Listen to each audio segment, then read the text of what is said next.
You might be wondering why I'm standing here with my guitar, bridge attached, and an iron heated up and ready to go. Well, things went south. When I took the clamps off of the bridge, I was looking at it. First of all, I'm not happy with the way the wood looks around the bridge. I don't know if I just soaked too much water, let the glue sit too long, what happened, but it looks horrible. It's all scratched up looking. It looks terrible. In the meantime, I noticed this just this morning, just now. There's a dent or something in the neck. I have no idea where that came from.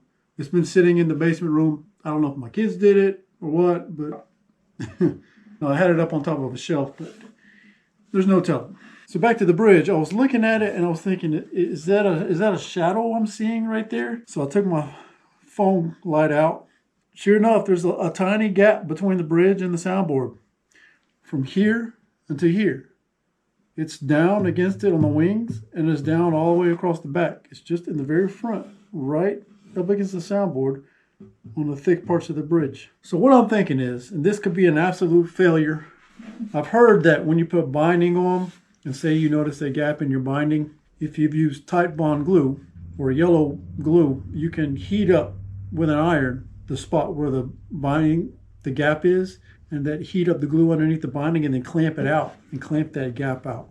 So my thought is, I wonder if I could heat up the bridge enough to where I can get the glue just a little, warm underneath this thick part right here on the front.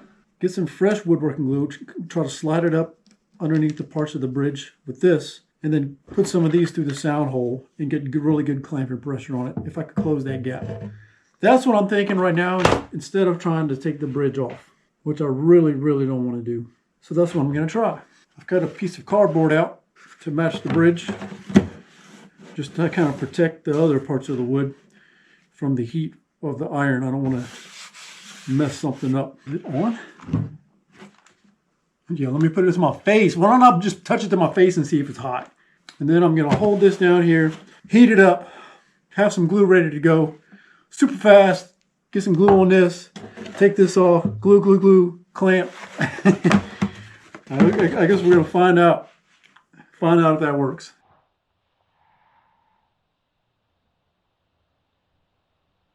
All right. Let's go ahead and just do it.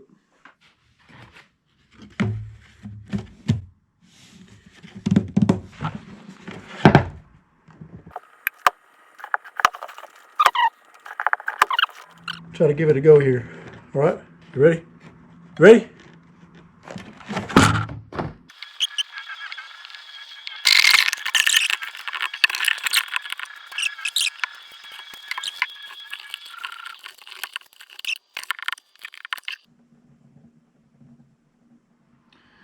All right, well, it's been a few days after I got done with that in the last clip. I just put the clamps on. Left it like it was for a few days and didn't even look at it. I was just kind of, irritated from the whole thing. But so it looks a lot better. If it's not closed up all the way, it's almost just about there. I mean, I don't really see the gap anymore. And what I did afterwards was I put some tape across the top of the bridge, and I took some more finish and just kind of finished up around the spot where I kind of roughed it up a little bit by getting the glue squeeze out off. And then also I steamed out this dent in the neck, so I could barely feel it anymore, but I got it out as much as I could, and I ran some more finish over it to cover it up. So, I mean, you can't even see it anymore, so I'm kind of glad I went ahead and took the time to do that. Not to mention, whenever I was turned into a madman trying to get those clamps on here, I guess I kind of roughed up the sound hole, or bumped the sound hole a couple of times with the clamps, so I sanded it back, and then I ran some more finish around the edge, and it looks good now. So it is what it is at this point. With what I can do at the skill level I'm at, I don't feel comfortable taking the bridge off all the way, so this is a learning point for me. I'm going to go ahead and move forward on this guitar. I learned a lot during this guitar build. Things I shouldn't do, things I should remember to do, things I need to slow down on. It seems like this build was more hectic than the first guitar build. And I'm not even talking about the Florentine part. That indeed was a challenge, but all the rest of it, I've learned a lot of lessons on this guitar build. So I'm going to count it as tuition. So what I'm going to do is, I'm going to go ahead and take care of some of the fretwork. I've already colored the tops of the frets with this blue Sharpie.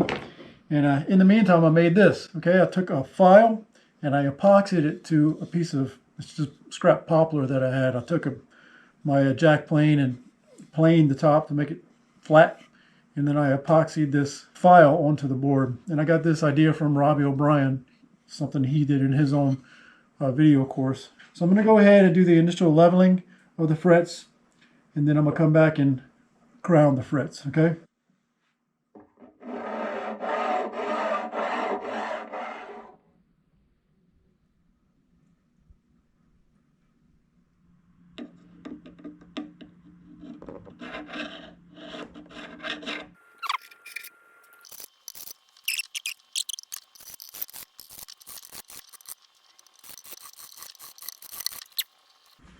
It's just hard to tell. I'm gonna have to. This is something I'm gonna have to give just more practice on, I guess.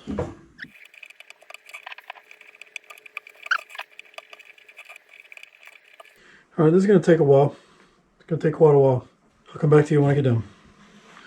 Yeah, I forgot there was more fretwork I had to do, so I got all the tape off and I put these back on.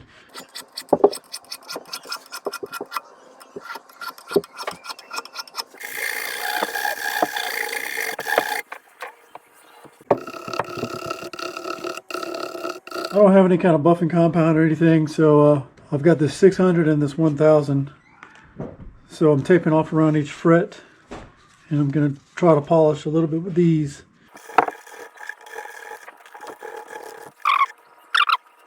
I'll polish from here up. You can tell the difference in the gleam, maybe.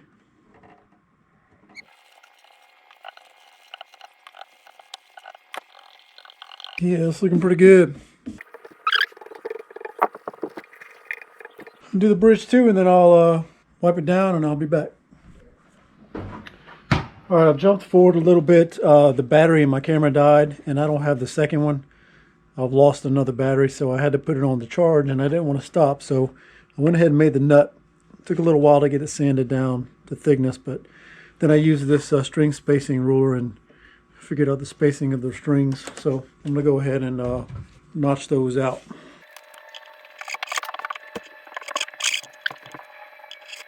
Trying to be mindful of the front of the saw that I don't hit the headstock. It'll be about right for this build.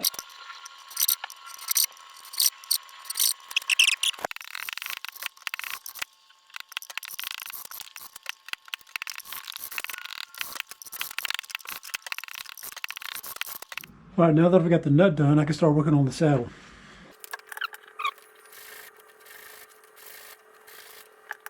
All right, I forgot the saddle, the thickness. Now I just need to trim it to length. Hope I don't screw this up because this is the only one I got.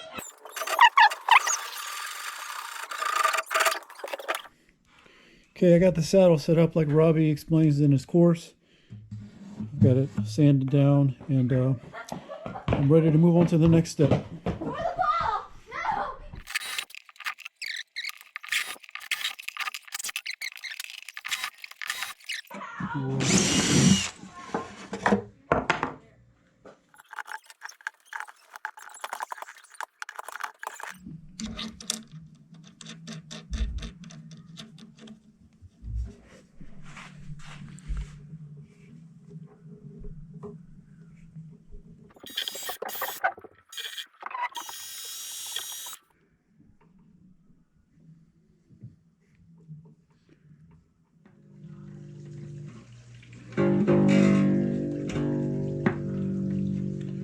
Pretty cool though.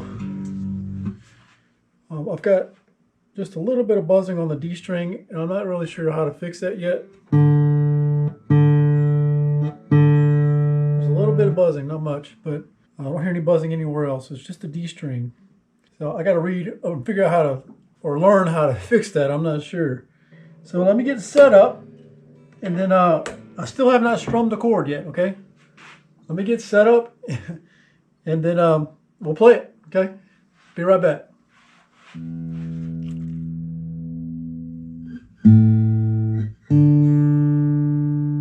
Little buzz.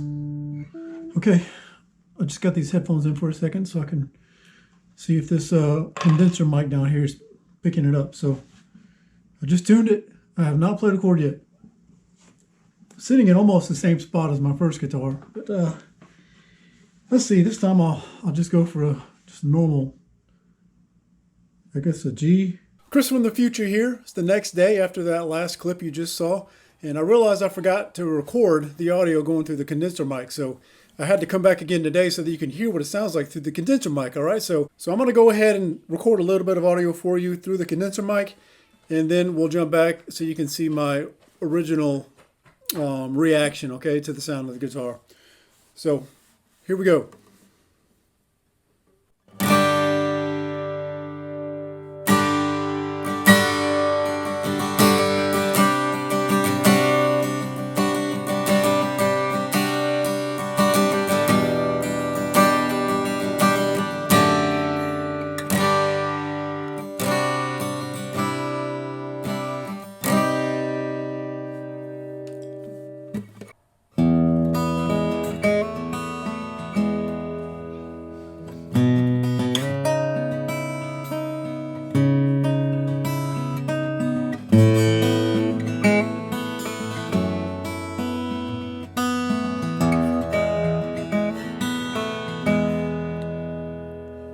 Anyway, that's just a small sound sample. So now let's get back to the video I recorded yesterday, and you can get my reaction, okay?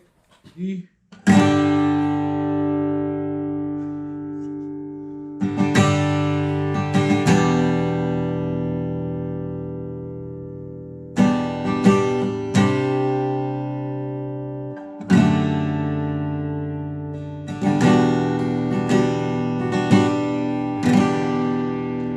I don't usually play with a pick, so it feels weird.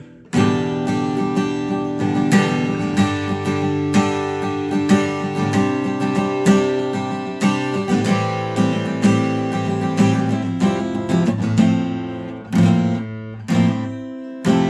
little rusty. It sounds stinking good, man. I don't know what to say.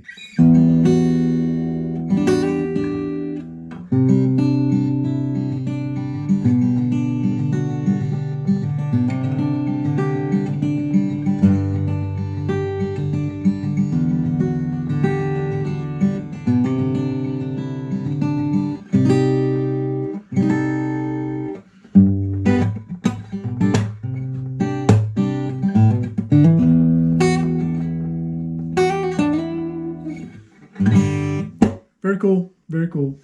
Well, what can I say? It's been an excellent build. No, it's not. It's not been an excellent build. It's been full of struggle and trials and tribulations, but I learned a lot through it. I started this build to get this, to learn how to do a Florentine cutaway. It might have been too advanced for my stage, but I think I pulled it off. It's not perfect, but it came out looking pretty good. I think it looks pretty cool. I like it. I got the EVO gold strings, frets, and some Goto gold tuners. And I just heard an hour or two ago that EVO frets, EVO gold are not going to be produced anymore. Like they're going away because they can't find the raw materials or to make them. So it's kind of crazy, but I just found that out about a couple of hours ago. Another goal for this guitar was to do my own bridge design, which I did here. So I kind of designed that on the fly. I think it needs to be refined some more, but I'll do that as time passes and as I do more guitars. This guitar was full of things that I just forgot to do. Like I forgot to put shellac on the top before I put the binding tape down. So needless to say, I pulled up some Sitka spruce fibers all around the edge. So, and of course you know about having to redo the bridge. There's just been a variety of things. You know about the first anomaly here.